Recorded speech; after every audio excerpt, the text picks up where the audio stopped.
Hola Jesús, ¿cómo te va? ¿Cómo andás después del último café? Hola José, muy bien. Aquí con ganas de tomar otro contigo y de compartir este ratito. Muy bien, muy bien. M- Me parece bien, digamos, no solo compartir el café, sino charlar de un tema que me parece muy importante, dado los tiempos que corren y la modalidad de la atención médica. Ujú, Sabemos que hoy hay múltiples presiones en la atención médica. Saquemos la situación de la pandemia, hablemos de una situación prepandemia ujú. aún así. Y también muchas veces la relación de confianza entre médico y paciente que hace que el paciente se atreva más a preguntar o que el médico le dé más espacio al paciente para preguntar. Entonces, obviamente, como la consulta es corta, hay muchas cosas para abordar, es probable que el paciente se quede con preguntas, con dudas, y eso lo moviliza a buscar información. Entonces, eh, ¿cómo es este proceso o cómo vos ves en tu consulta que los pacientes abordan con vos este tema de necesito conocer más de mi enfermedad crónica? Sí, yo creo que es realmente importante este punto de la información y de buscar, ¿no? Y lo que me llega varias veces, he visto, ¿no? A personas que salen de la consulta médica y realmente se quedan como, ¿qué es esto que me pasa, ¿no? ¿O qué es esto que tengo? Y les lleva a buscar esa información en diferentes medios o en otros apartados que no son la parte sanitaria, ¿no? Que es donde considero que debería ir, ¿no? De hecho, muchas veces se le vuelve a remitir a la persona a que vuelva a consultar al médico, haga una llamada o lo que sea, para que esa información le llegue más clara, ¿no? Más certera, ¿no? O más acertada, ¿no? Más veraz, Ujú. ¿no? Como solemos decir así. Entonces, muchas veces las personas buscan en sitios que no es precisamente el ámbito sanitario y claro, ahí llegan, la gente viene asustada a veces a la consulta, ¿no? En mi caso de psicología, porque han leído o han visto o han escuchado un montón de información que les, de alguna manera les sobrepasa, ¿no? En un momento determinado. Y esto es importante porque tener una información veraz y sobre todo yo creo que ajustada, ¿no? Al momento que está viviendo la persona, al proceso que está viviendo en este momento, es algo muy importante que le va a ayudar además a no sobrepasarse, ¿no? Es otra manera de cuidarse, ¿no? Tener esa información Ujú. ahí de buena manera, ¿no? Absolutamente. Y ahora también hay otro tema junto con el que estás mencionando, que es partiendo de esta famosa expresión que no hay enfermedades sino enfermos, y esto es algo que tanto vos desde tu campo como yo desde el mío Mm, hemos vivido en innumerables oportunidades.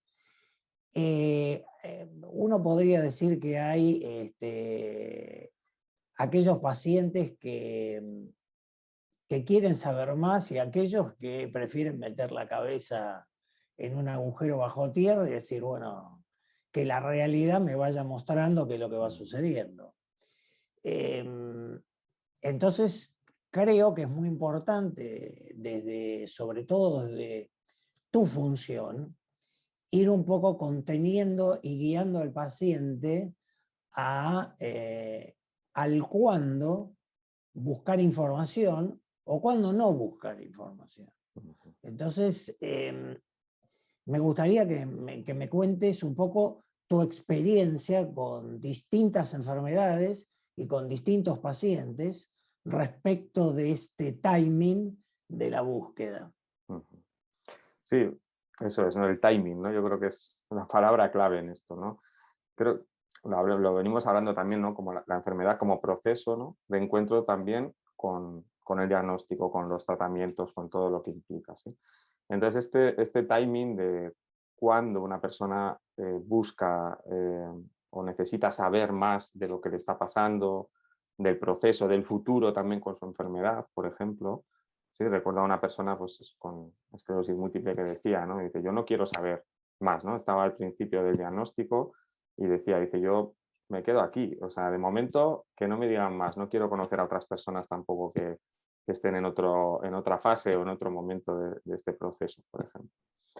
Y es importante respetar eso, ¿sí? Porque eso también es el proceso psicológico, ¿no? Y el tiempo que necesitamos emocionalmente, mentalmente también para procesar todo lo que está pasando, ¿no? Dependiendo de qué enfermedad también, pues eso es importante. A veces es verdad que esa realidad nos va a golpear, con un poco esta palabra, ¿no? Por ejemplo, porque hay que hacer una intervención quirúrgica, ¿no? Que igual en el principio pues no estaba planteada, ¿no? Y de repente vuelve o toca. Y ahí la persona también se va a encontrar con una información de cómo va a ser eso, qué recuperación hay o cuál es el proceso que tiene que seguir, o un cambio de tratamiento que no está funcionando cuando había pensamientos y todo apuntaba que sí. Entonces, encontrarse con esos cambios también va a poner a la persona en ese proceso, ¿no? Pero claro, necesitamos tiempo para hacer eso. Entonces, el cuándo es ajustarlo a cada persona y ese acompañamiento desde el personal sanitario va a ser también muy importante, ¿no? Y en mi caso, o mi función como psicólogo también, ¿no? De ir viendo en qué momento está la persona, qué es lo que necesita ahora saber, qué es lo que le ayuda, ¿no? Saber y para qué le sirve también no saber. Eso también es muy importante porque eso también ayuda en un momento determinado, ¿sí? Sobre todo respetando esa verdad, ¿no? Y esa información veraz que necesita la persona en un momento o en otro. Esto que vos estás diciendo a mí me hace reflexionar que ahora viéndolo desde el lado del médico, que digamos es como sería el que empuja la piedra que empieza a rodar, ¿no?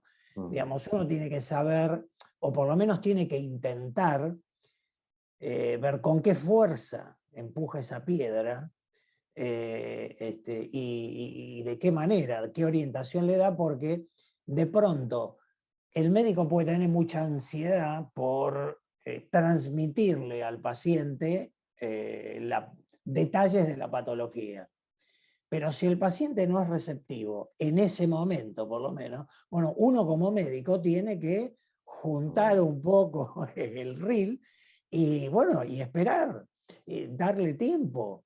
Sí es importante que si el paciente no quiere, no puede o no prefiere no escucharlo, sí de pronto tener una charla aparte con la familia, como para que la familia esté, digamos, al tanto de la historia, porque no podemos ser ingenuos, hay un montón también de problemas legales detrás de todo esto, y bueno, el médico no tiene que tomar esa actitud defensiva de yo me quiero cubrir por los problemas legales, le descargo el camión con todos los materiales en la puerta de la casa y que después el paciente haga lo que quiera, porque de pronto ese paciente en ese momento no está en condiciones ni de levantar una pala de arena.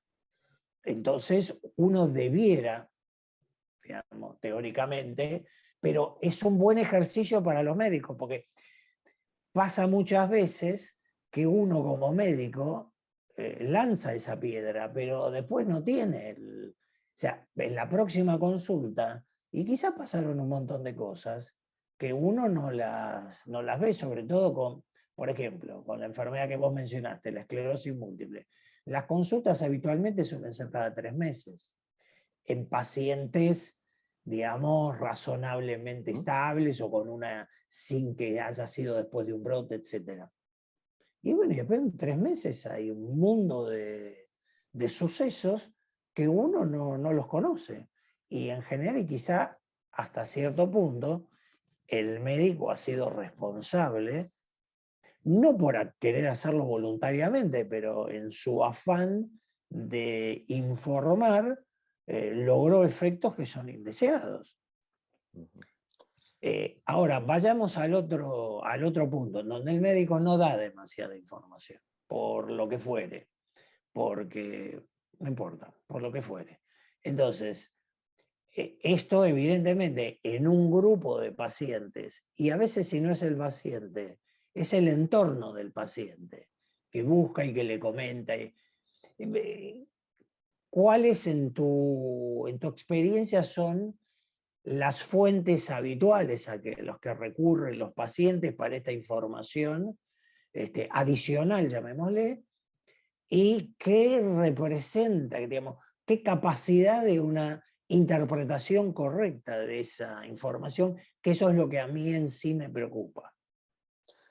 Sí, realmente esas fuentes adicionales, por lo general suele ser Internet, ¿no? Que es buscar la información en, bueno, en foros, este tipo de, ¿no? de personas, ¿no? Que cuentan sus experiencias, vídeos de gente que ha vivido tal enfermedad y lo que ha hecho para vivir con ella o lo que sea. Esa es una, ¿no? Una parte.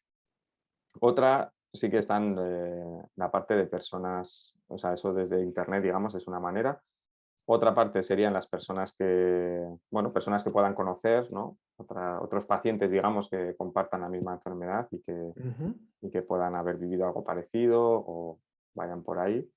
Y otras suelen ser también, por ejemplo, las asociaciones o espacios, ¿no? Que facilitan, bueno, que están especializados, ¿no? En atender o acompañar más Correcto. bien a estas personas, ¿no?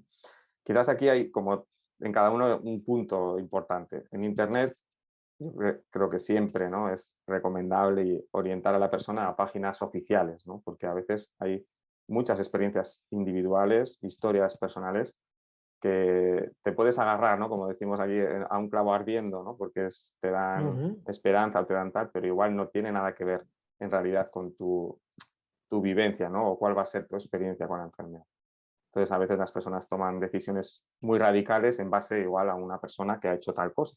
Por ejemplo, una dieta que le ha hecho un gran cambio y eso puede Sí, ser sí, sí. contraproducente para quien lo busca, ¿no? O quien lo escucha. Entonces hay que cuidar mucho y ir a páginas oficiales que realmente investiguen, incluso en las enfermedades raras, ¿no? En las enfermedades más, ¿no? Que también son crónicas, pero que son nuevas, ¿no? O que hay muy poquita gente. Seguro que hay alguna investigación, algún espacio, algún momento que sea oficial, ¿no? Y que pueda ayudar, ¿no? En cuanto a las personas o otros pacientes, ¿no? O personas que convivan, yo creo que es importante también que esas personas te puedan compartir su historia, pero que también escuchen la tuya, ¿no? Y que no impongan su historia, porque ahí es donde entramos en el miedo, ¿no? También, o en situaciones que nos pueden chocar, ¿no? O yo qué sé, o llevar por caminos que igual no son lo que nos va a pasar. Ese es el tema, ¿no? Que no sabemos Correcto. cómo va a ser el camino.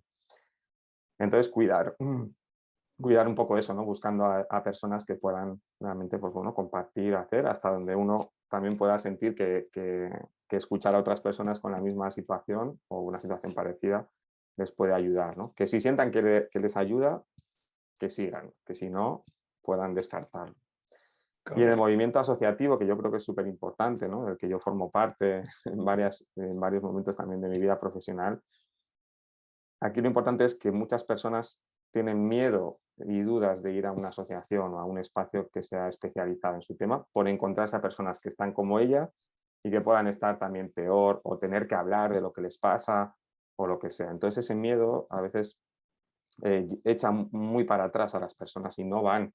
Y puede ser un Absolutamente. espacio que para eso suelen ser profesionales o personas que están muy preparadas o con muchos años de experiencia, pueden acoger muy bien y dar la información de una muy buena manera, al ritmo que necesita la persona.